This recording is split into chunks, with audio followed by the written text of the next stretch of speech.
รู้จักไหมแดงดาวอุ่นเยอะเยอะมาเป็นน้องปูเลยอ่ะ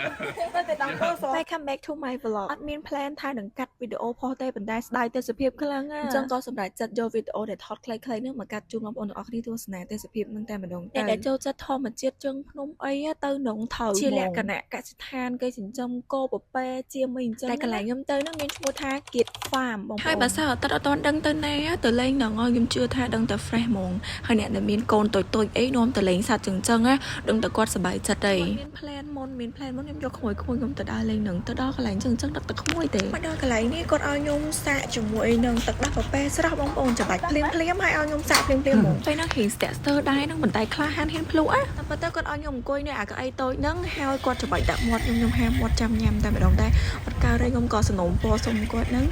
ច្បាច់ដាក់កាំងហ្នឹងហ្មងទៅទឹកដោះពប៉ែបងសាច់ទឹកដោះពប៉ែហ៎รู้จักไหมแดงไม่แดง ดาวอุ่นเยอะเยอะมาเป็นน้องปูเลยอ่ะ តែដល់ទៅសោះដែរប៉ុន្តែវាដៅចេញពីក្នុងខ្លួនហ្នឹងហើយ